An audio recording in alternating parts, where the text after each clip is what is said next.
মন্ত্রীরা সব কোথায় গেল, কোথায় কাদের কাকা? তাদের সারা দেশটা কেমন লাগে ফাঁকা ফাঁকা। পালাবো না, পালাবো না, দরকার হলে ফখরুল সাহেবের বাসায় উঠবো। ঠিক আছে তো? পালাবে না, পালাবে না, যাই না তবু দেখা। তাদের সারা দেশটা কেমন লাগে ফাঁকা ফাঁকা। আইন মন্ত্রী আটকে গেল আইনেরই ফাঁকে, দাড়ি ছাড়া দরবেশের ভণ্ড ভণ্ড লাগে। ঠিক না ঠিক? আইন মন্ত্রী আটকে গেল আইনেরই ফাঁকে, দাড়ি ছাড়া দরবেশের ভণ্ড ভণ্ড লাগে। শুনছি কত নেতা নেত্রী হইছে গ্রেফতার, শুনছি কত নেতা নেত্রী খাইতেছে ভাই ডান্ডা। বিচারপতি কালামানিকের ফাটিয়েছে নাই আন্ডা। আমি বলছি না, এগুলো মিডিয়ার খবর। কিসের খবর? পলকের ঝলক গেল, পলকের ঝলক গেল থামিয়ে নেটের চাকা।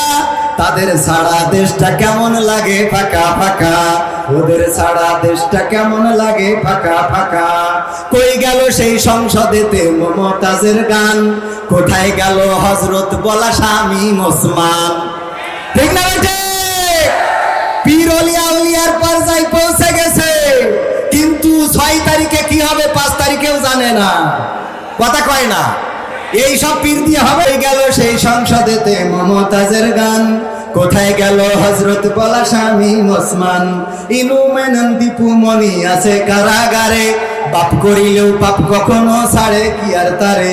কোথায় গেল স্পিকারের দৃষ্টি আঁকা বাঁকা? তাদের সারা দেশটা কেমন লাগে ফাঁকা ফাঁকা, ওদের সারা দেশটা কেমন লাগে ফাঁকা ফাঁকা। কোথায় গেল আরাফাত আর ব্যারিস্টার সুমন? কথা বলার সময় তারা করে নিয়োজন। মুরগি কবির জাফর সাড়ে জানি না কোথায় আছে, গোপনে কি তারাও গেল মোদি দাদুর কাছে? তাদের কি দেখা মিলছে? এই জন্য আমি লিখেছি, কোথায় গেল আরাফাত আর ব্যারিস্টার সুমন? কথা বলার সময় তারা করে নিয়োজন। মুরগি কবির জাফর সাড়ে জানি না কোথায় আছে, গোপনে কি তারা গেল মোদি দাদুর কাছে? কোথায় গেল সালমের কারি কারি টাকা? ওদের সারা দেশটা কেমন লাগে ফাঁকা ফাঁকা, ওদের সারা দেশটা কেমন লাগে ফাঁকা। এখন আর পৃথিবীতে তাদেরকে দেখা যায় না। ঠিক না ঠিক?